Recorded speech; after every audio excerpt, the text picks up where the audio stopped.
is a very prolific writer, and I'm sure Devika actually writes with both her hands. She doesn't write with one hand, because otherwise we can't have someone so prolific as Devika. It has been a pleasure to read Devika on several issues of feminism, and here whoever would go back and think about the Hema Committee report, please do read Devika's letter to the Women in Cinema Collective that she wrote in 2020. It is such a beautiful letter. I request you all to read it after you all go home.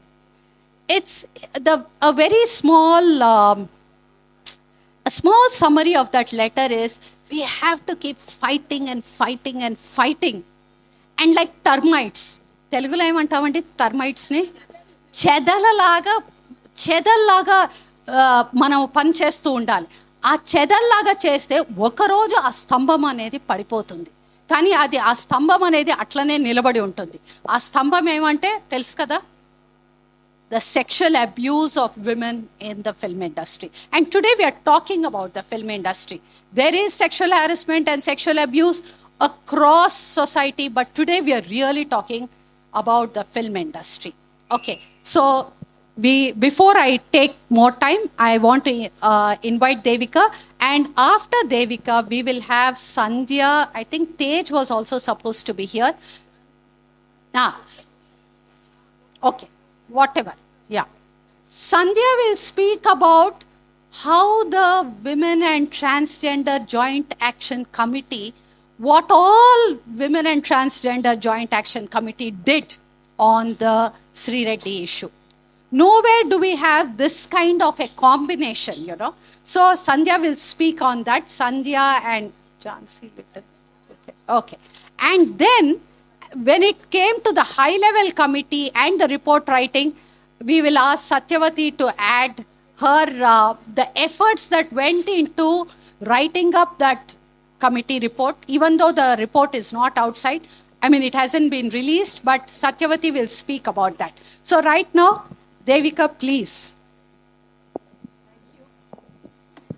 Thank you, Vasudha, for this really generous introduction. But I'm really here as the member of a small women's group that we have formed in Trivandrum of friends. It's called the Althea Sisterhood.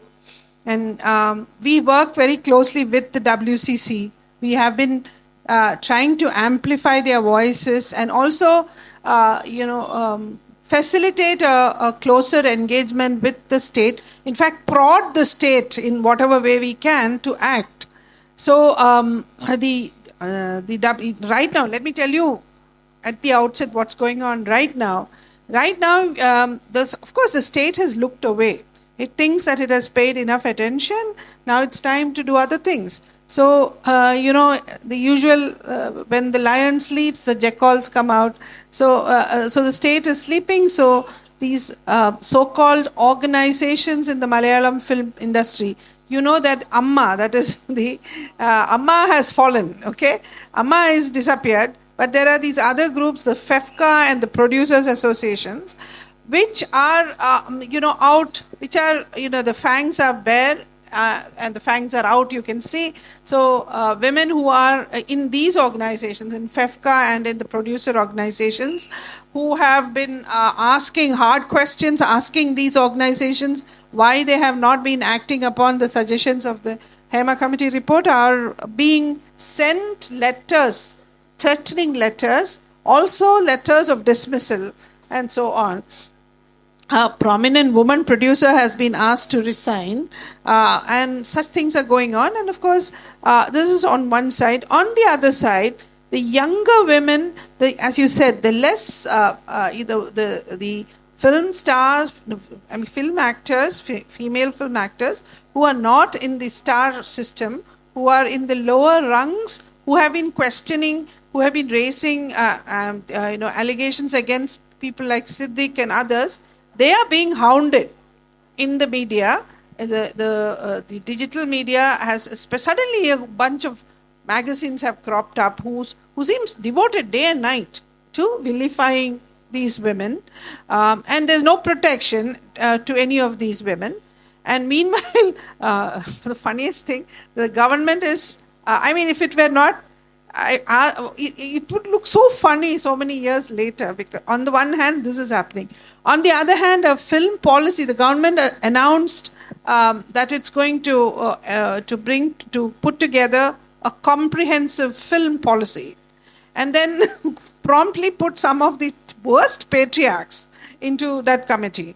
So we decided we are going to do it on our own. So WCC, we actually initiated it we already did it, as soon as the report came out.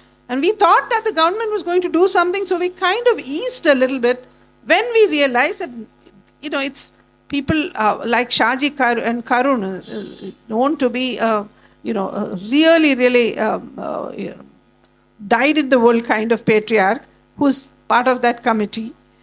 So then we decided we're going to do it on our own. So the WCC set up a group. They've come out with a draft film policy, and Althea have also been working on it and contributing to it. And now, right now, the latest development is we've decided that a large number of women, including WCC, women in the WCC, all these women who have received notices from their organizations, women's groups like Althea and others, we are all going to implead. We are impleading in the writ petition that WCC is going to file in court, asking for action on the film policy draft. So we are pushing, as I said, we are pushing, and that's the best. And we're not thinking, like we're really acting like termites, honest truth. We're just chewing and chewing and chewing. And I think that makes us feel good, it doesn't. So since we don't have any goals in the near future, we don't care. We just chew and chew and chew. And this whole damn thing will collapse at one point of time. So collective chewing is what is going on. And so that's what is happening right now. But let me just give you a kind of background and a little bit of, I want to also generate some understanding of the WCC from outside, from the perspective of social science. How historically, how do you place it? It's important, I think. So I have always called the WCC as part of a series of feminist revolts without feminists happening in Kerala.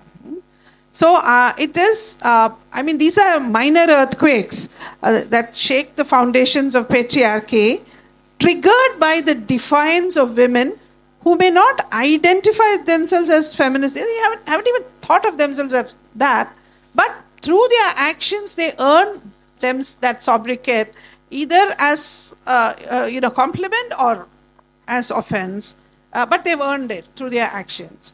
So that's happening. That's been happening. A series of them have been happening. Some triggered by the defiance of individual women. For example, in 2019, there was this very much discussed Hadia case where a young Irava woman just decided to convert to Islam and find a partner of her own from her religion, which when the entire system went haywire. She was put under illegal custody. It was unbelievable. And then she fought right up to the Supreme Court until the Supreme Court actually restored her right to faith and choose a partner. The worst thing about that struggle was she was opposed not only by the right wing but also by the left in Kerala. But the woman fought. She fought like nobody's business. And she had heard of feminism, but she would secretly, prod me when in this. She says, "What should I say if someone asks me if I'm a feminist?" So I've heard of it, but what exactly is feminism? So this is a feminist who's not identified as a feminist. That's all. Then came another case where the daughter of a powerful local leader in Trivandrum, this is an Irava woman, chose her life partner, a DYFI leader, young man who's Dalit. So he was in a marriage, he had got out of it. He had got out of it in the sense, mutual consent. They were in the process of getting the divorce. The pandemic came in the middle, so the papers were delayed. That was all. The divorce was through and settled because that woman was not abandoned or something. She was being paid a maintenance. This guy is a nurse. Suddenly, the entire CPM cyber world rose up and called this man such horrible names because this girl had a child with him. The parents were ashamed, so they trafficked a 4-day-old baby, took the child away, and trafficked it through Kerala's child welfare machinery. Worst of all. So this is now this Anupama, this is young woman Anupama. Again, she grew up in a CPM family, so feminism is a bad word to her. Suddenly, this woman fought again like nobody's business. So on TV, the way she was abused, all these CPM leaders, female leaders would come and ask her such horrible things. And every time she would say, yeah, all that I agree. I have been a bad daughter. I didn't mean it. I actually mean to take care of my parents, but you may be right. I'm a bad daughter. But where is my child? She'll bring it back. Then they said, your husband is terrible. This man is going to dump you. So she would say, if I dump him, I'll take him. If he dumps me, I'll take him to court. Yeah, where's my child? So she would bring this right back. And of course, all we did, there were exactly 8 feminists in Kerala to support her. 8 of us. And that is how we formed Althea, the 8 of us. And it turned out to be incredibly diverse group too, by chance. So we, whatever. So this is again another woman. So everyone was asking Anupama, are you a feminist? And Anupama scratched her head and said, I suppose so. I'm fighting for myself, so I must be a feminist. It's okay. You can call me that. So this is what I'm saying. Now WCC, as you all know, is full of young women, older women, young women. All of them are not on the left. Some of them are even pro-BJP. Some of them are apolitical, so they don't know really. They really have no clue on what is going on in anything else. But their collective action has produced feminist political consequences. That is the thing. So this is remember, this is happening in a context where women's empowerment is everywhere, but rather toothlessly so, because it is part of a certain state feminism that's generated from in Kerala since the 1990s. The kind of public life that it has enabled around development, that is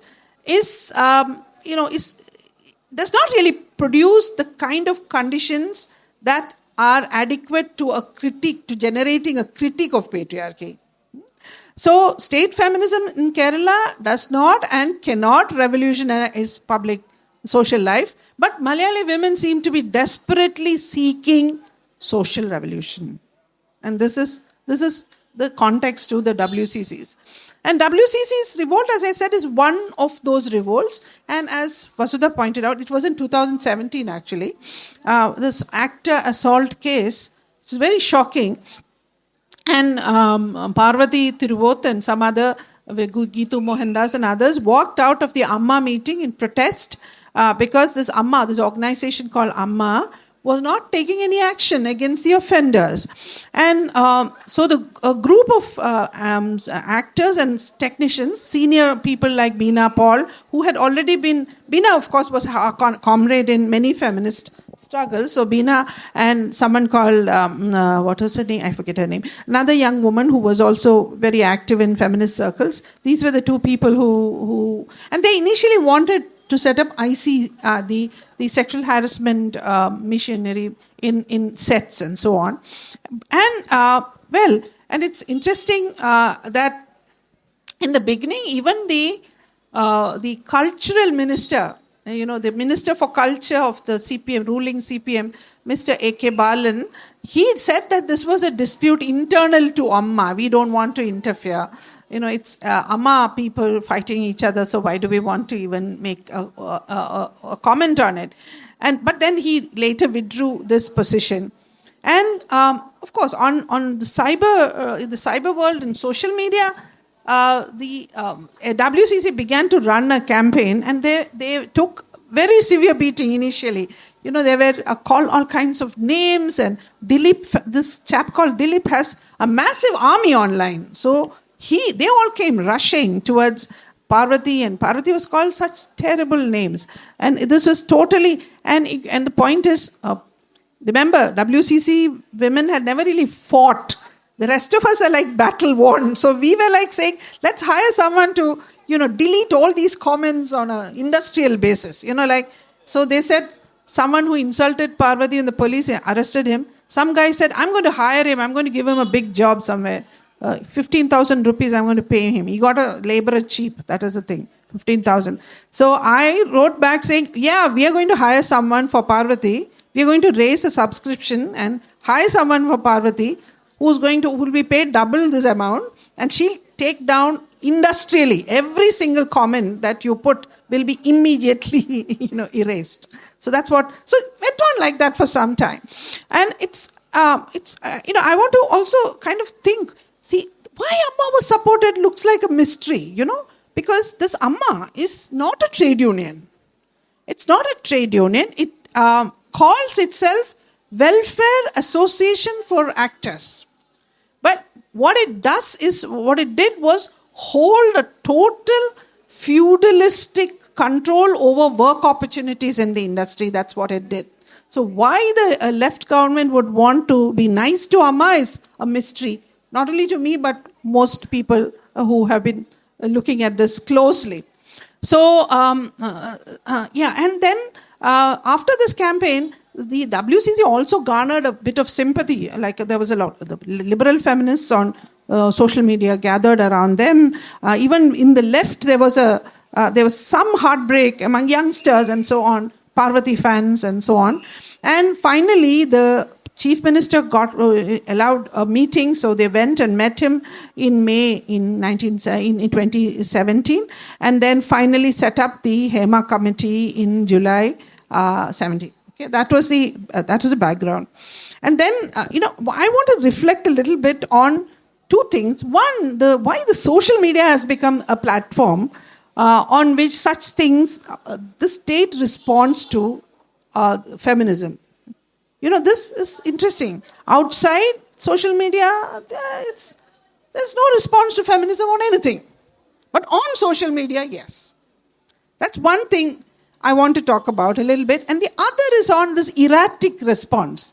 So there is some response and then there is no response. Some response looks like response, but then it's actually a show, not really a response. So these are two things. The first, I think, is the Malayali social media has become this platform, and so you have basically because the cyber army, the CPM cyber army sets the terms of engagement. And then if feminist issues are accepted or rejected on the basis of those terms and according to convenient movements that are convenient to the CPM. So this is very convenient. You can just ignore, you can pick up and amplify as required by the CPM. That's one advantage.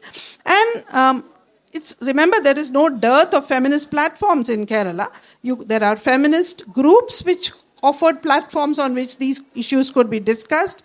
The CPM itself has a massive women's organization, supposed to be the largest women's organization in the country of more than 13 lakh members. So they could have, the IDWA in Kerala could have provided that platform, but no, it was Facebook, techno-capitalist platform that gives you the space. And I do think that this, I do think, if you ask me why this happens, it's like a bit like what they call populist authoritarianism in China.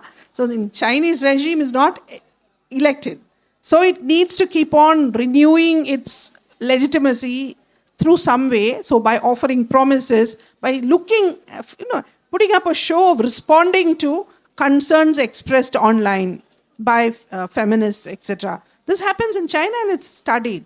Now in Kerala, the problem is the left, the dominant left has nothing that holds it together now, ideologically or otherwise. The liberal supporters of the CPM are no longer held together by any kind of a common project ideologically, because the top leadership is into technocratic, capitalist, natural resource predatory development, growth, and they are not interested in people's struggles anymore. So what holds them together, nobody knows. So they have to going online and doing this, looking as though they are responding to some liberal feminist questions is very easy and very convenient. And it's very interesting. Like, for example, sometimes the CPM makes a show of benevolent carceral feminism, whenever the accused guy is not CPM. That's how it is. When the accused guy is CPM. When he is not CPM, then the carceralism is not benevolent anymore. Then you have liberal feminist measures. Liberal feminists ask for some things like gender-neutral uniforms. Sounds great. Huh? Now boys can go to school in skirts. How fabulous. Turns out that boys can't go to school in skirts. Girls will wear pants. That's gender-neutral uniform for you. So, in other words, pants are gender-neutral. Okay? Skirts are not. So, and then what happens? Suddenly you have some Muslim organization somewhere making a statement that, oh, this is anti-Islam. There. The cyber trolls will start baying for the blood of all Muslims and declaring them to be, and forgetting that the shalwar is a pant, by the way. And anyway, screaming and shouting and God knows what all. And after the Muslims, and so one wave of Islamophobia as how narrow, how, limiting, how blah, blah, blah. That also is ultimately, the gain of it is reaped by the CPM. Yes, the BJP takes the gain, but the CPM manages to project itself as the protector of liberal values that are being encroached on by Muslims. Right? So, this is why this is my answer to the question why social media has become the ground on which this... So WCC is forced to come to... See, the WCC would have been much more protected if the discussions, if these demands, these negotiations could happen outside social media. But no, they're forced to come to the social media to do this kind of negotiation. Then the second question is why the CPM responds to social media publics. And that was this question. The second question, of course, is why the CPM has been so slow in responding, slow and erratic.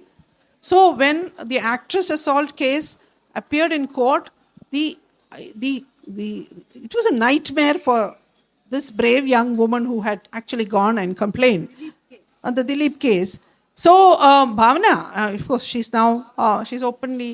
open about revealing her name.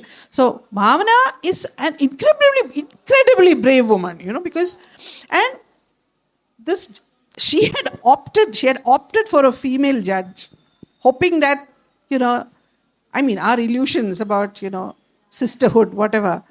And she got a nightmare instead. This woman called Hani Varghese, who's the judge in her case, is the way she's treated her is unbelievable. The way she was tortured in that court, literally, punished in that court, was just unbelievable. And Bhavana was saying these things openly. She could not marry because, her mind was so caught up in this. Finally, she got married.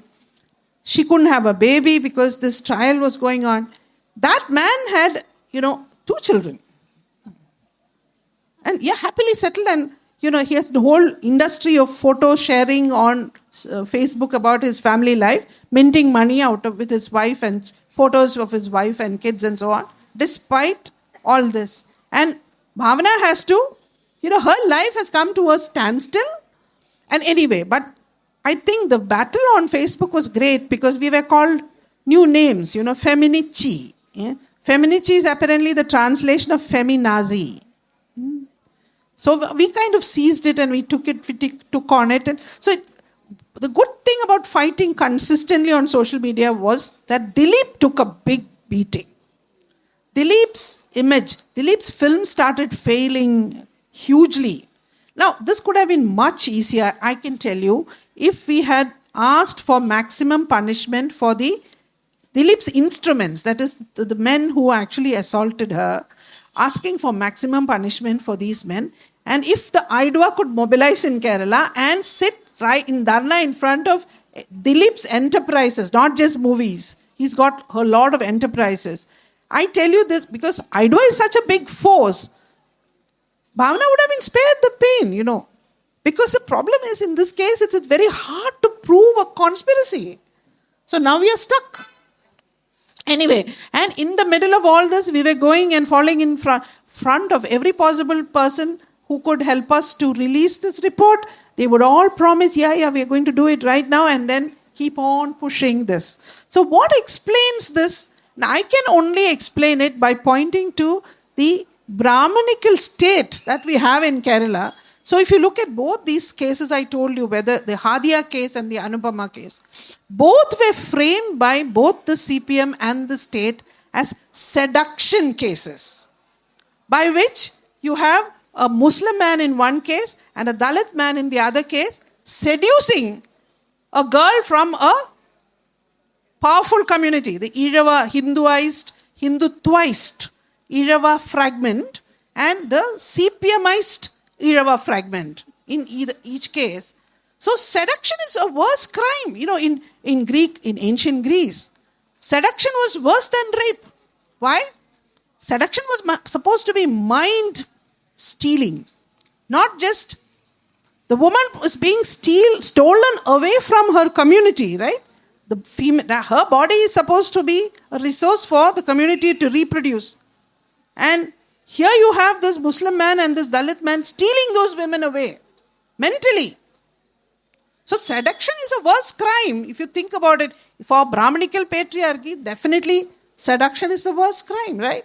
And that was how it was framed. So these women's agency was cancelled instantly when the CPM cyber trolls, as well as the CPM leaders, as well as the police, all began to say that, this girl is like clueless, and this guy just, manipulated her mind and stole her away. In both cases. So this is classic Brahmanical state. I don't care if you tell me that it is CPM.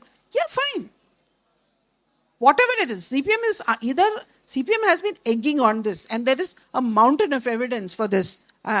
So I'm not going to be intimidated or scared if anyone tells me that you can't do that, the CPM is progressive left and all that. Sorry, I've lived that life, so I know. That kind of argument doesn't work with me.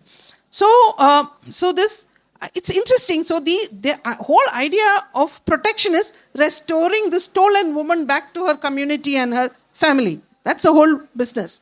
Now, if you look at these survivors of sexual assault and harassment, who are not identified with some influential fragment of a caste community, or political formation, like for example, someone who's not of a political formation that the CPM perceives to be a valuable one, they are all relegated to some corner or the ranks of the sexually cheap women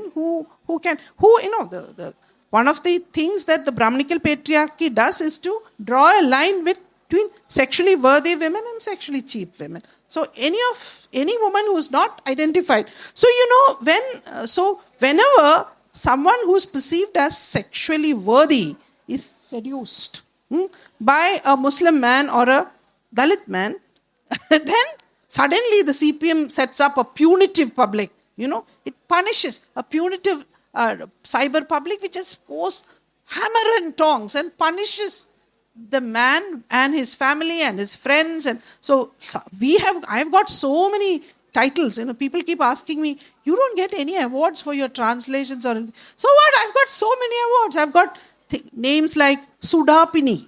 Sudapini means a female, I don't know what, the SDPI, female supporter of the, I don't know. Sudapini is a mighty title, if you ask me. So a first non-Muslim to win Sudapini, is me. Then we were called, best was Kerala Kudumbam Kalakki Association. Kudumbam Kalakka means to spoil the family, despoil the family. So our group, Althea, was called Kerala Kudumbam Kalakki Association. What an honor, I tell you. What more do we need in life? So things like that. It went on like that.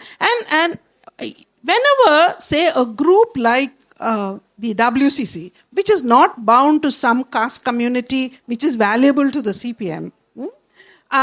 Of course, it's random women who've come together to fight for, someone, fight with someone who's fighting her own battle. That's what. So that was a WCC. But there were other organizations as well, like Save Our Sisters. You must have the 4 nuns in the Franco Mullakkal case, the bishop against Bishop Franco Mullakkal. Again, that was a formation that was not connected to some caste community or political formation. They were just civil society formations and publics, justice publics. Well, when that happens, the response is slow, tepid, and depends on, as I told you earlier, whether to the extent to which they conform to the terms set by the CPM cyber trolls. Now, WCC tried very, very hard to stick with the CPM. The thing is, the CPM kept insulting them all the time. The CPM kept using their labor. That is, during the Shabarimala, the whole controversy around Shabarimala, when there was this really insulting protest called the Women's Wall was devised by the CPM. So women were to stand in a row holding hands as a wall against Hindutva or something. The metaphor itself was so crazy. And with no consultation, Like they have this huge idea. Not even a single leader was consulted or asked about what they thought about such a thing. And women were just ordered to go and stand in a wall. Many of the WCC women became its poster girls, urging women to go join it. They hoped they would get some reward. The reward they got was that their worst enemy, this actor called Innocent, who was the central figure in Amma, who had made sure that Dilip would escape, he was nominated as the CPM candidate in the by-election. And when we protested, the government immediately tried to appease these women by announcing an annual award for women filmmakers of 3 crore rupees. And then the process was made so terribly bureaucratic, and it was people like Shaji and Karun who managed that process, with the result that the women who won that award, at least 2 of them ended up having to seek mental health care. That bad it was. So, but then what the WCC did was to just hang on. Even when the government was trying to kick it out of range and trying to ignore it, they kept saying, "Oh, we are CPM supporters, we are with you." So this is a strategy which women in feudal households do. So the more the Karanavar tries to trick you, the more you try to, show your loyalty. With the result that the Karanavar has to, and the rest of the family members start feeling bad. So now in the CPM, the leadership may be dilly-dallying, shilly-shallying, but the middle ranks and the lower ranks actually feel that the women deserve the support of the party. So that is not a small thing, though it is achieved through ambiguous means. Now, and if you ask me what is a broader kind of framework within, historical change, which makes this happen, that I would say relates to the large-scale entry of young women into higher education from the middle of the 1980s. Very large number. Now, right now in Kerala, there are a larger number of women in colleges, technical colleges included, than men. So you look at marriages, the bride is more educated than the groom on an average, and there is statistics for all this. And dropout rate for women in schools is much, so they stay in the system longer and they are far more individuated. But this does not match with job opportunities in the labor market. In the labor market, women's employment opportunities are still very, very, very poor. And even if the woman does find a job, she has a huge bride. Dowry is stratospheric, nothing short of that. So women have to pay huge. So what we have is the angry young woman syndrome. If angry young man was characteristic of the 1970s, this is the moment of the angry young woman in Kerala. She's angry.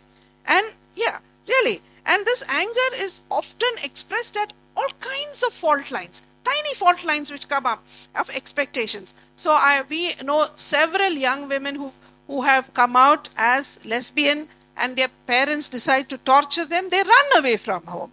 They run away from home. They go to they knock at every door that might open, and they're determined to stay out there. So these things are happening on an everyday basis. And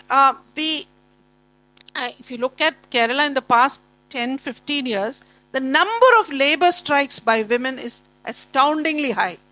If you look at the Munnar, of course, 2015, you have the Munnar tea garden strike. Again, led by women with some little education who kind of noticed that the gap between their labor and the kind of bulwark they provide the male leaders of their union and the rights they have. Then the strike of the retail workers, retail sector shop girls, again to reclaim bodily rights, to use the toilet, to rest, to have lunch and so on. And then you have the nurses strike, the nurses striking everywhere in Kerala. And really the revolt of the women in film industry belongs to this trajectory of revolts. And if you look at the history of Malayalam cinema, I think it shares something common with the South Indian scene.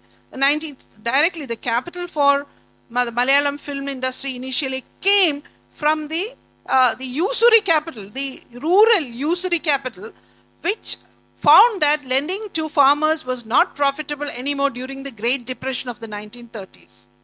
Late 20s and 1930s. That was invested in the film industry. And it came with an entire feudal baggage by which the Malayalam female film actors were treated as sexually available. And so, they all dropped all actors because they wanted to stay above all of this. I mean, that is how traditionally actors are. They are supposed to be outside. So, all of them dropped caste names, any kind of markers, and they accept screen names.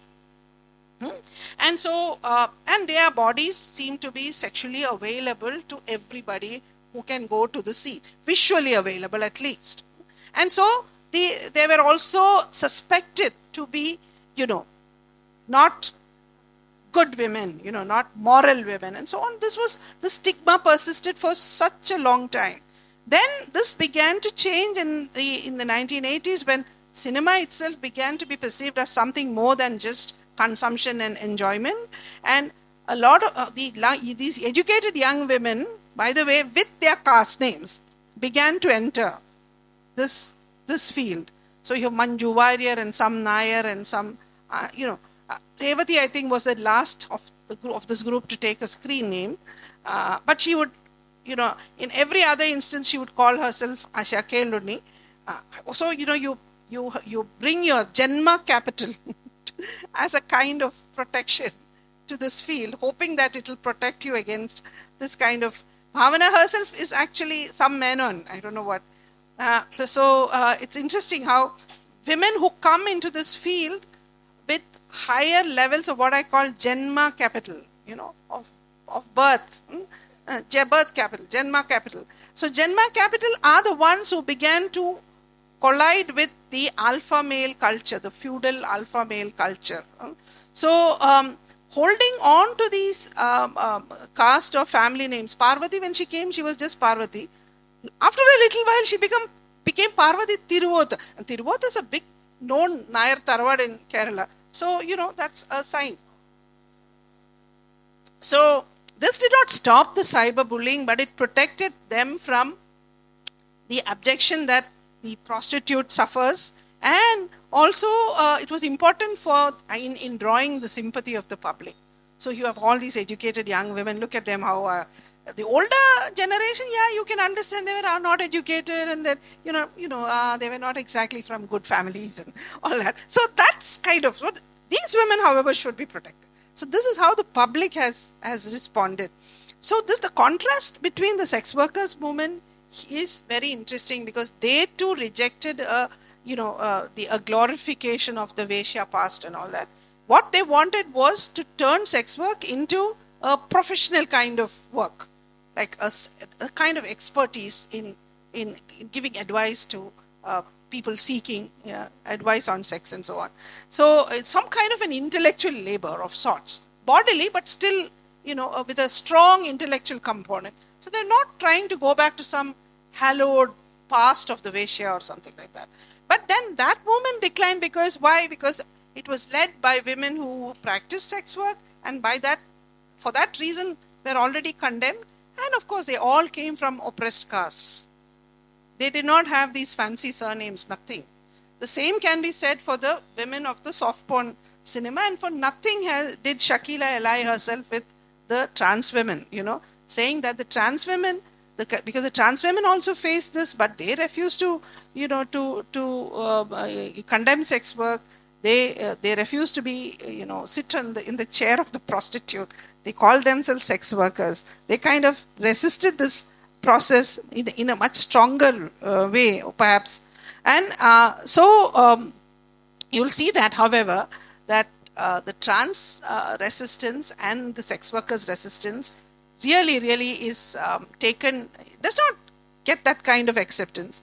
You can also see a similar divide in a new generation of young women who carry out sexualized self-presentation on digital platforms, saying that it's their political resource against conservative society.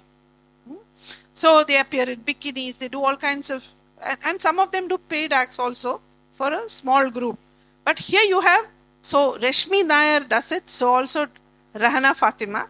Rahana Fatima is far more political than Rashmi Nair, but Rahana Fatima gets gali after gali. The state treats her as a public nuisance, arrests her, throws her in jail. Rashmi Nair is protected.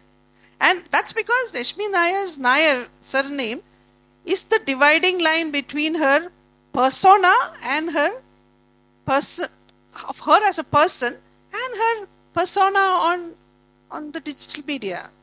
Rahana does not have that. So I just want to say that even as we celebrate these gains, there is much to do, because the WCC's victory, and I will say victory because despite all this, the mood of the public has changed. So if you go to restaurants now with a film, song of this stupid fellow called Mukesh playing on screen, women look away in disgust. And that's very, you can see that all these stars, Mohanlal, Mammootty, all these fellows, their star value has actually plummeted. So I would say that it's a victory of sorts. But I do think that the issues of trans women in the film industry, the issues of, the internal inequalities of women in cinema need to be addressed very strongly. If you look at the Hema Committee report, there are 4 different kinds of of violence that it identifies. There is discrimination, there is exploitation, there is sexual violence, and there is retribution. 4 kinds of violence, and of which if you look at the testimonies given, the worst sufferers are not really the upper stratum, the upper echelons of the star system. They are the women in the bottom. And these are not often, the privilege holders of surnames. So there is a need to take into account these issues if we want a real resolution of this struggle. Yeah, I'll stop there. Thanks. Thank you. And I think I've taken too much time. Sorry for that.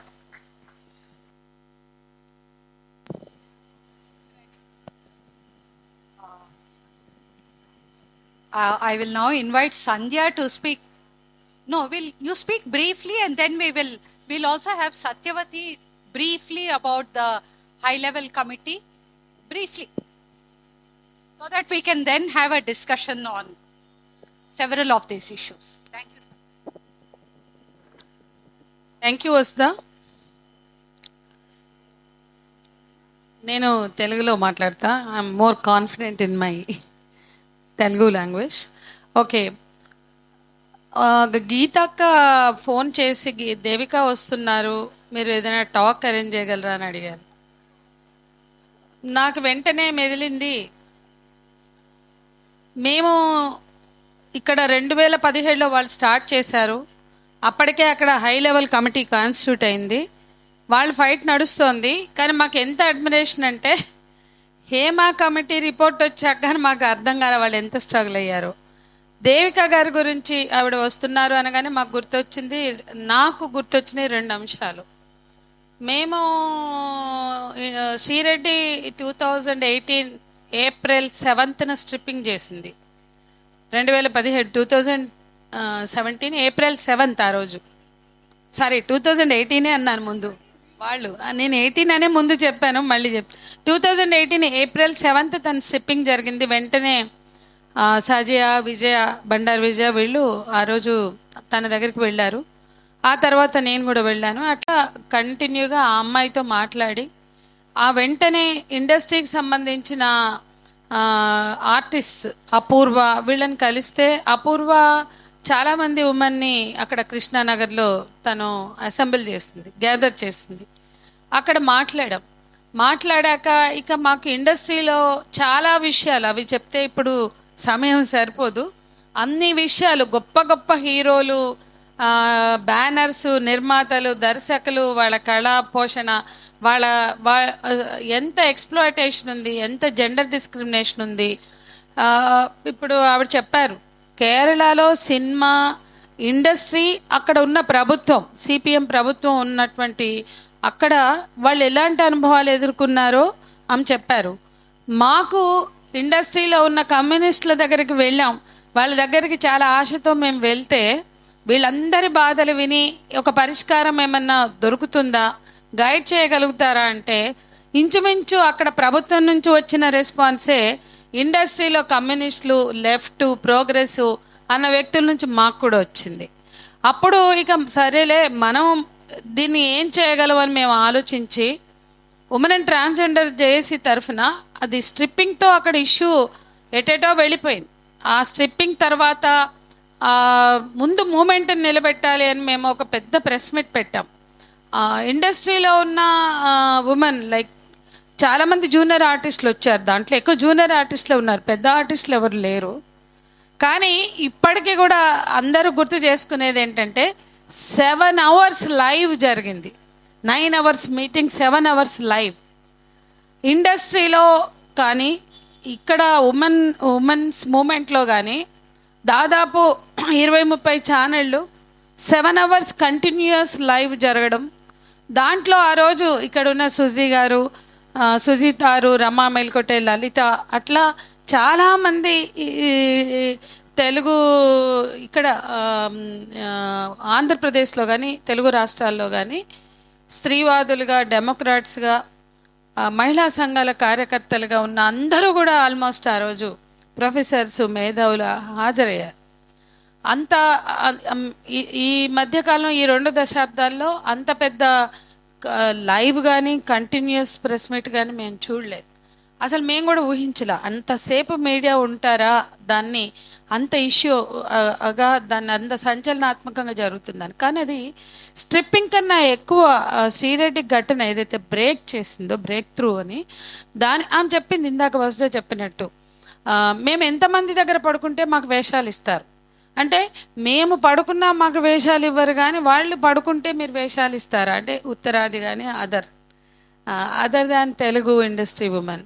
ఇవన్నీ చాలా questions ఆ అమ్మాయి వేసింది. సరే అక్కడిని extend చేస్తే అసలు మాకు అర్థమైంది ఏంటంటే జూనియర్ ఆర్టిస్టులుగా ఉన్న వాళ్ళకి ఏ రకమైనటువంటి వాళ్ళని మనుషులుగా కూడా చూడరు. వాళ్ళకి బాత్రూమ్లు ఉండవు, హీరోలకి హీరోయిన్లకి వాళ్ళకందరికీ కూడా ఏమంటారు వాటిని, క్యారవాన్స్ అవి ఉంటాయి. కానీ వాళ్ళకి ఏముండవు. ఆ చెట్లకి పుట్లకి వెనకపోతే ఏమైనా జరగచ్చు. ఇట్లా మొదలుపెట్టి రెమ్యూనరేషన్లో వాళ్ళకి జరుగుతున్న అన్యాయాలు, వాళ్ళని ఎట్లా కుక్కల్లాగా లేకపోతే పందుల్లాగో మేకల్లాగో పశువుల్లాగో తరలిస్తారు, అవన్నీ కూడా చాలా లోతుగా వాళ్ళు మాకు చెప్పారు. అప్పుడు మాకు అర్థమైంది ప్రెస్ మీట్ తర్వాత, ఇట్లా కాదు, ఇది ఇంత సంచలనం కలిగించిన ఈ ఘటన మీద కన్స్ట్రక్టివ్ వర్క్ చేయాలి. అప్పుడు వరుసగా ఇక్కడున్న సత్యవతి గారు, అన్వేషి వాళ్ళు, వసుధ, తేజస్విని తేజస్విని మాడభూషి, మా ఉమెన్ ట్రాన్స్జెండర్లో ఉన్న సజయ, మేమందరం కూడా అందరివి కూడా వాళ్ళ డిపోజిషన్స్ తీసుకున్నాం. వాళ్ళందరినీ రికార్డ్ చేసాం. మొత్తం ఎన్ని మొత్తం గుర్తు కూడా లేదు ఇప్పుడు మాకు, 2018 కాబట్టి. అవన్నీ కూడా రికార్డ్ చేశాక అసలు వాళ్ళు అనేక మంది జూనియర్ ఆర్టిస్టులు చెప్పిన అనుభవాలు చూస్తే అది వీళ్ళని వాళ్ళు మనుషులుగా చూడకపోవడం, సెక్స్ వర్కర్స్గా కూడా చూడకపోవడం, ఇంకా చెప్పాలంటే అసలు ఎప్పుడూ కూడా అవైలబుల్గా ఉండాలి అని కోరుకోవడము ఇట్లా ఇంత సింపుల్గా లేదు. వాళ్ళు ఆ ఇండస్ట్రీని అంటి పెట్టుకుని నెలకి 4 సార్లు 5 సార్లు అవకాశాలు వచ్చినా బయట బతకలేని తాము ఒక 5-6 అవకాశాలు వచ్చినా సరే అని వాళ్ళు ఎంత క్షోభకు గురవుతారు. ఎంత అంటే వాళ్ళు ఎదుర్కొన్న సెక్షువల్ వయలెన్స్ కానీ ఫిజికల్ వయలెన్స్ కానీ చాలా పెద్ద హీరోల పేర్లు కూడా వాళ్ళు చెప్పారు. అందులో భాగమే ఆ తర్వాత ఈ ఘటన అంతా అయిపోయాక ఇది మేము ప్యారలల్గా ఇక్కడ ఇంకొక విషయం కూడా చెప్పాలి. ఈ శ్రీరెడ్డి స్ట్రిప్పింగ్ కన్నా ముందు మేము ఎక్కడ ఉమెన్ ఇండస్ట్రీతో ఫిలిం ఇండస్ట్రీతో కనెక్ట్ అయ్యాం అనేది కూడా ఇక్కడ చెప్పాలి. చలపతిరావు అనే ఒక యాక్టర్ ఉమెన్ పట్ల చాలా డెరగేటరీ కామెంట్స్ చేశాడు. చాలా సెక్షువల్ అబ్యూజివ్ కామెంట్స్ చేస్తే మేమందరం ఇక్కడున్న ఈ కమిటీ, ఈ ట్రాన్స్జెండర్ కమిటీ, మేము ఉమెన్ అండ్ ట్రాన్స్జెండర్ వాళ్ళు మేము పోయి కంప్లైంట్ ఇచ్చాం పోలీస్ స్టేషన్లో. అప్పుడు ఆ కంప్లైంట్ను కూడా కనీసం రిసీవ్ చేసుకునే స్థితిలో ఇండస్ట్రీ లేదు. ఆ కంప్లైంట్ పట్ల కూడా మేము కంప్లైంట్ ఇచ్చి సరే పోలీసులు కంప్లైంట్ ఇచ్చాం, అతని మీద యాక్షన్ తీసుకోవడమో మనమేమి అతని మీద వ్యతిరేకతో వెండెట్టా కాదు కదా. మనము అసలు ఇండస్ట్రీలో కమిటీ అన్నా లేదే. ఇట్లాంటివి మాట్లాడితే కనీసం ఆ కమిటీకి వెళ్ళి రిపోర్ట్ చేయడానికి వాళ్ళకి అసలు ఒక కమిటీ కూడా లేదు అని మొట్టమొదటిసారి మా అసోసియేషన్ని వెతుక్కుని దాని తలుపులు తట్టి ఒక బ్యాచ్ ఇక్కడ ఉన్న సజయ మేమంతా వెళ్తే ఆ కమిటీనా అది ఎందుకు, అది అవసరం లేదే అంటే ఇది 2018 బాబు, 2013లో చట్టం వచ్చింది, 97లో సుప్రీంకోర్టు గైడ్ లైన్స్ ఉన్నాయి. Sexual violence against women at work place అనడానికి 97లో గైడ్ లైన్స్ ఉన్నాయి, 2001లో స్టేట్ జీవోస్ ఉన్నాయి, 2013లో యాక్ట్ వచ్చింది. మీరు ఆ కమిటీ అవసరమా అని ఎట్లా అడుగుతారు అని అలా మొత్తం మేము చాలా ఓపిక మా అసోసియేషన్ వాళ్ళకి కమిటీ అవసరం, ఐసీసీ ఉంటుంది, committee against sexual harassment committee ఉంటుంది అని ఎక్స్ప్లెయిన్ చేసి వచ్చాం. వాళ్ళు మళ్ళీ ఒక 10 రోజులకో పిలిచి అదేంటి మాకు కొంచెం మా అసోసియేషన్ అందరికి ఎక్స్ప్లెయిన్ చేయరా అని హేమ అనే ఆవిడ వాళ్ళ అసోసియేషన్ తరఫున ఇన్వైట్ చేస్తే మన వాళ్ళు వెళ్ళి చెప్పారు. అట్లా కమిటీ ఆ తర్వాత మేము ఫాలో అప్ చేస్తున్నాం. అప్పుడున్న ప్రెసిడెంట్ సెక్రటరీలకు చేసి ఇంకెప్పుడేస్తారండి కమిటీ అంటే మేము ఇంకా డిస్కస్ చేస్తున్నాం మేడం అంటే చట్టబద్ధంగా ఉన్న హక్కుని ఇండస్ట్రీ ఉన్న మహిళలకి కల్పించడానికి మేము డిస్కస్ చేస్తున్నామండి, ఇంకా మేము ఆలోచిస్తున్నామంటే ఎందుకు ఆలోచిస్తారండి?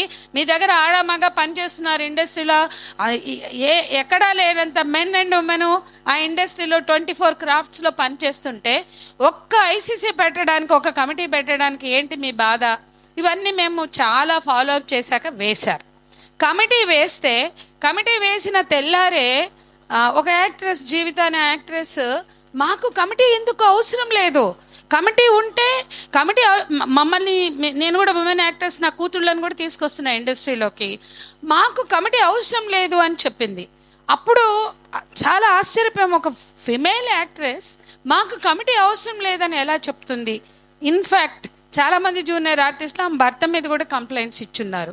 సో ఈ వెలుగులో మేము చాలా ఇట్లాంటి అనేకం ఇండస్ట్రీ నుంచి చాలా నెగిటివ్ రెస్పాన్సెస్ వచ్చిన నేపథ్యంలో అరే ఉమెన్ ఇన్ ఫిలిం ఇండస్ట్రీ ఎట్లా మాట్లాడతారు, ఇట్లాంటి కమిటీలు అవసరం లేదు, రద్దు చేయమని కోరడం అంటే అది కూడా పత్రికాముఖంగా ప్రకటనలు ఇవ్వడం, కమిటీని రద్దు చేయాలి అని కోరడం అంటే ఎక్కడన్నా ఉందా? ఒక యాక్ట్రెస్, ఫిమేల్ యాక్ట్రెస్, ఆమె హీరోయిన్గా కూడా చేస్తుంది. సో ఇట్లాంటి నేపథ్యంలో ఒక పక్కన ఇండస్ట్రీతో స్ట్రగుల్ అవుతూ ఉండంగానే ఈ స్ట్రిప్పింగ్ ఇన్సిడెంట్ జరిగింది. ఇది మా మధ్య నడుస్తూ ఉండంగానే ఇవన్నీ అయ్యాయి. సరే, దీని తర్వాత ఇక మినిస్టర్ల చుట్టూ తిరిగాము. ఎందుకంటే ఇండస్ట్రీలో ఇంత రెస్పాన్స్ వచ్చింది కదా, దీన్ని వదిలిపెట్టద్దు, కన్స్ట్రక్టివ్గా వర్క్ చేయాలి. జూనియర్ ఆర్టిస్టులకి పే, వాళ్ళ డైలీ వేజ్ పే 5,000 ఉంటే 1,500 వెళ్తోంది. సో ఆ వేజ్ వాళ్ళకి అందడం కోసం పారామీటర్స్ ఏం తీసుకోవాలి, అకౌంట్స్ ఓపెన్ చేసి వేజెస్ అన్ని అకౌంట్స్లో వేయాలి, ట్రాన్స్పోర్ట్ ఇవ్వాలి, వాళ్ళకి కూడా క్యారవాన్స్ పెట్టాలి అవుట్డోర్కి వెళ్ళినప్పుడు. ఇట్లా అనేక వాళ్ళకి లైఫ్ సెక్యూరిటీకి సంబంధించిన పిఎఫ్, ఈఎస్ఐ లాంటివి ఇట్లాంటివన్నీ మేము పెట్టి ఒక మెమోరాండం తయారు చేసి సబ్మిట్ చేసాం. ఇక గవర్నమెంట్ చుట్టూ తిరగడం మొదలుపెట్టాం. అప్పటి సినిమాటోగ్రఫీ మంత్రి శ్రీనివాసరావు గారు, తలసాని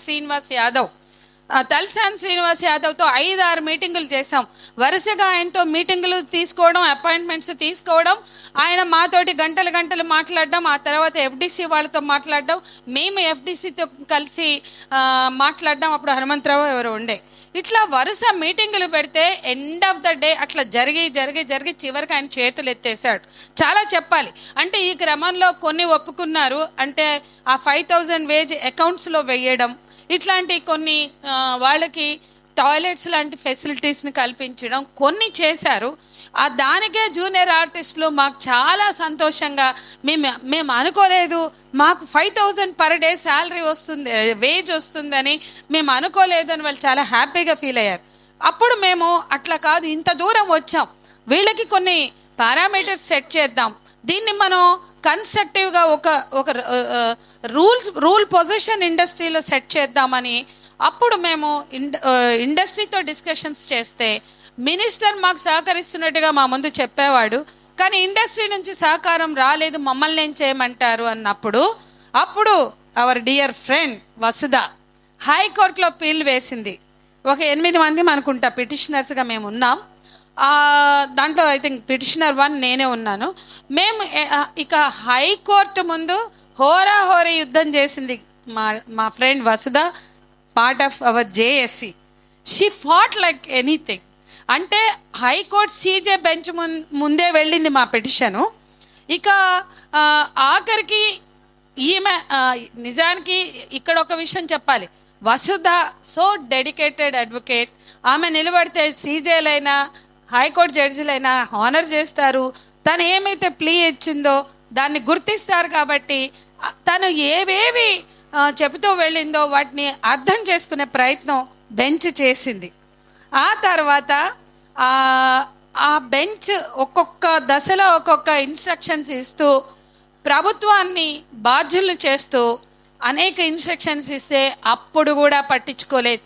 హైకోర్టు ఉత్తర్వులు కూడా, అంటే ఇంకా ఫైనల్ ఆర్డర్స్ రాలేదు, బట్ డైరెక్షన్స్ ఏవి కూడా పాటించలేదు. చాలా ఉన్నాయి, లెంత్ నేను చెప్పను.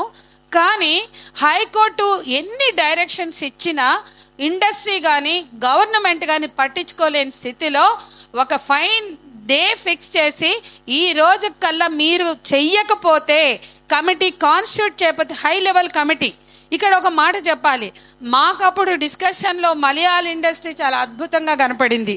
అసలు వసుధ మాకు మలయాళ ఇండస్ట్రీలో ఉన్న హై లెవెల్ కమిటీ మనం కూడా అడుగుదాం అని చెప్పేది. అసలు ఇక మేము ఆ మలయాళ అప్పటికి రిపోర్ట్స్ వస్తున్నాయి, భావన, ఈ పార్వతి, ఈ భావనకి సపోర్టుగా కొంతమంది ఫేమస్ హీరోలు సపోర్ట్ చేస్తూ స్టేట్మెంట్స్ ఇవ్వడం, ఆమె మ్యారేజ్ ఇష్యూ, అక్కడ సెక్షువల్ అసాల్ట్స్ గురైన కొన్ని వాయిసెస్ బయటికి రావడం. మాకు అన్నిటికన్నా అక్కడ గవర్నమెంట్ హై లెవెల్ కమిటీ ఒప్పుకుంది కదా, మన గవర్నమెంట్తో కూడా ఒప్పిద్దాం, చాలా బాగా జరిగిపోతుంది ఏదో అన్నట్లుగా హైకోర్టులో ఫైట్ అనేది బిగ్ ఫైట్ జరిగింది. అప్పుడు మేము చాలా గొప్పగా మలయాళ ఇండస్ట్రీ ఇదే భారతదేశంలో వేసింది ఆ హై లెవెల్ కమిటీ, వేస్తారా సస్తారా అని కూర్చుంటే అప్పుడు కోర్టు మీరు వెయ్యకపోతే principal secretary, minister for cinematography వీళ్ళందరూ కూడా కోర్టు ముందుకు వచ్చి నిలబడాల్సి ఉంటుంది. CM, chief secretary, principal secretary for cinematography ministry department and minister, వీళ్ళందరికీ కూడా వాళ్ళకందరికీ కూడా తాకీదులు వెళ్ళినాయి. ఆ తర్వాత మాత్రమే కమిటీ వెయ్యడానికి ఒప్పుకున్నారు. ఆ హై లెవెల్ కమిటీ కాన్స్టిట్యూట్ అయ్యింది. దాని గురించి ఇక్కడ సత్యవతి ఉన్నారు, ఆ కమిటీలో ఉన్న ఝాన్సీ ఉన్నారు, వాళ్ళు మాట్లాడతారు. ఇక్కడ నేను 2 విషయాలు చెప్పి ముగిస్తా. ఆ కమిటీ వేశారు, అక్కడ సబ్ కమిటీ వేశారు, రిపోర్ట్ ఇచ్చారు. ఆ రిపోర్ట్ 2022లో సబ్మిట్ చేశారు. అప్పటి నుండి ఆ కమిటీ ఏమైంది, ఆ రిపోర్టు బయటికి డిస్క్లోజ్ చేయొద్దన్నారట. ఇండస్ట్రీలో ఇంత ఫైట్ చేసి మేము ఉమెన్ అండ్ ట్రాన్స్జెండర్ జేఏసీగా పెట్టిన కోర్టు వరకు తీసుకొచ్చి పెట్టిన ఎఫర్ట్స్ అన్నీ కూడా సబ్ కమిటీ రిపోర్ట్ సబ్మిట్ చేశాక దాన్ని మీరెవరు బయటికి డిస్క్లోజ్ చేయొద్దు అనడంతో తొక్కి పెట్టారు. సరే, మరి మేము దీని మీద చర్చించి ఇప్పుడు సబ్ కమిటీ మాత్రమే సబ్మిట్ చేసింది. మరి ఆ హై లెవెల్ కమిటీ దాని మీద కూర్చుని ఇప్పటి వరకైనా ఏమైనా చేసిందా? వీళ్ళు ఇచ్చిన రికమెండేషన్స్ అన్నిటినీ కన్సిడర్ చేసిందా? ఆ రికమెండేషన్స్ని బేస్ చేసుకొని తీసుకుంటున్న చర్యలు ఏంటి? ఇట్లాంటివి అనేక ప్రశ్నలు అన్అడ్రెస్డ్గా మిగిలిపోయినాయి. దీని గురించి ఏ ప్రభుత్వము, ఆ ప్రభుత్వం వెళ్ళి ఈ ప్రభుత్వం వచ్చింది, మేము మహిళా కమిషన్కి ఇచ్చాము, ఈ ప్రభుత్వాన్ని అడిగాం, ఆ ప్రభుత్వాన్ని అడిగాం, ఇప్పటి వరకు ఆ కమిటీ రిపోర్టు ఎక్కడ పడి ఏ డస్ట్బిన్లో ఉందో, ఏ అల్మారాలో లయింగ్ అయి ఉందో ఎవరికి తెలియదు, అది పడి ఉన్నది. ఆ తరుణంలో ఆ సిచ్యుయేషన్లో హేమా కమిటీ వచ్చింది. అప్పుడు కానీ మలయాళీ ఇండస్ట్రీలో వీళ్ళు చేసిన యుద్ధం మాకు అర్థం కాలేదు. అప్పటిదాకా హై లెవెల్ కమిటీ అని దాని పట్ల చాలా అడ్మిరేషన్తో ఉన్నాం. కానీ హై లెవెల్ కమిటీ రిపోర్ట్ తర్వాత, హేమా కమిటీ రిపోర్ట్ తర్వాత వాళ్ళ స్ట్రగుల్ అనేది కొంత అర్థమైంది. సరే, ఇక్కడ నేను లాస్ట్ పాయింట్ ఒకటి చెప్తున్నా. అంత స్ట్రగుల్ వాళ్ళు పడ్డారు. ఆ స్ట్రగుల్ తర్వాత ఈరోజు హేమా కమిటీ రిపోర్ట్ మన ముందు ఉంది. ఇక్కడ రిపోర్ట్ సబ్మిషన్తో మేము ఆగిపోయాం. అది మా లోపంగానే నేను భావిస్తున్నా. ఇంకా పెట్టాల్సిన ప్రెషర్ పెట్టలేకపోయాం. వాళ్ళు ఎట్లా ఇండస్ట్రీ మీద అండ్ గవర్నమెంట్ మీద ఫైట్ చేశారో ఆ ఫైట్ ఇక్కడ అవసరం అనేది అర్థమైంది. హేమా కమిటీ స్ట్రగుల్ అయింది. దాన్ని పుష్ చేయడానికి అక్కడ ఆ WCC, ఆ women in cinema committee in Kerala ఎవరైతే WCC మెంబర్స్ ఉన్నారో వాళ్ళు చేసిన పోరాటం అది నిజంగా స్ఫూర్తిదాయకమైంది. దాంట్లో అక్కడ ప్రభుత్వం ఫ్యూడల్ కన్జర్వేటివ్ మైండ్ సెట్తో అడ్డుకున్న అనేక అంశాలకు అంతకన్నా భిన్నంగా ఇక్కడ ఈ ప్రభుత్వం కానీ ఈ ఇండస్ట్రీ దగ్గర నుంచి లేవు. ఇక్కడ కూడా ఎటువైపు నుంచి సపోర్ట్ లేదు. ఏ రకంగా అసలు కనీసం ఒక రిపోర్ట్ సబ్మిట్ చేశాము అన్న స్పృహ కూడా లేని ప్రభుత్వాలు తెలంగాణ ప్రభుత్వాలు, పోయిన ప్రభుత్వమైనా ఉన్న ప్రభుత్వమైనా. ఈ స్థితిలో ఇంత శ్రమపడి మన రిపోర్ట్ను కూడా ఖచ్చితంగా ముందుకు తీసుకెళ్ళాలి. దానికోసం ప్రభుత్వం మీదైనా ఇండస్ట్రీ మీదైనా పోరాటం కొనసాగించాలి. అదే దేవిక మనకిచ్చిన మెసేజ్గా నేను భావిస్తున్నా, ఇన్స్పిరేషన్గా. హేమా కమిటీ రిపోర్ట్ బయటకు రావడానికి వాళ్ళు చేసిన యుద్ధం అది మనం కొనసాగించవలసిన అవసరం ఉందని భావిస్తూ ఇక్కడితో ముగిస్తాం. Okay, I will speak in English now so that Devika will understand. I just want to add that Sandhya was speaking about defending on behalf of several junior artists, Sandhya, Sajya, Devi, Vijaya, Satyavati, maybe not on television, but several of JAC members came on television to speak about on behalf of these junior women artists.